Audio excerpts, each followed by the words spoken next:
wabarakatuh, Bapak-bapak dan ibu-ibu pengguna jalan di seputaran Simpang 5 yang dari arah jalan beca yang BL 5239LN jangan di lajur kiri. Bapak yang sepeda motor 3547 Dinas Perhubungan Kota Banda Aceh terhitung 1 Januari 2019 telah menerapkan sistem kendali lalu lintas kendaraan atau area traffic control sistem di lampu lalu lintas yang terpasang di Simpang 5 Banda Aceh. Melalui alat pengeras suara tersebut, petugas dapat dengan mudah menegur pengendara yang melanggar garis batas maupun bentuk pelanggaran lain di area traffic light. Hasil dari himbauan tersebut, ada pengendara yang merasa cuek dan ada juga yang mengindahkan teguran tersebut, lalu memundurkan dan memajukan kendaraannya sehingga tertib kembali atau tidak melanggar ketertiban berlalu lintas. Mohon di lajur kiri langsung ke kiri.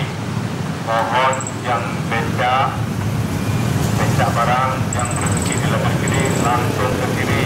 Mohon bapak-bapak dan ibu-ibu pengendara roda 2 dan beca yang jangan berhenti di lajur kiri supaya mobil datang.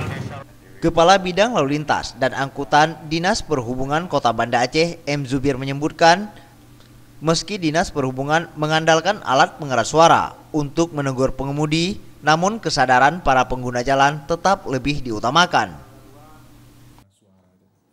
Biasanya mereka itu saat ini yang kita ingatkan untuk pengendara roda 2 dan roda 4. Pertama, jangan melanggar lampu merah, kemudian kalau roda 2 berhenti di ruang RHK yang sudah disediakan, roda 4 jangan berhenti di ruang RHK, dia ada batasnya. Kemudian kalau seandainya ada difasilitasi lajur sebelah kiri, itu sebelah kiri memang harus lajur bebas hambatan, langsung ke kiri langsung. Kemudian jangan harus menggunakan helm, jangan tidak menggunakan helm. Jadi hal-hal yang sehari-hari yang kita lakukan, yang selalu kita ingatkan, karena masyarakat lain orang, lain polanya. Jadi selalu kita ingatkan apabila dia RHK yang sudah disediakan, mohon roda 2, pengendara kendaraan roda 2 berhenti di ruang Tim Liputan Aceh TV yang sudah disediakan. Jangan berhenti di lajur kiri.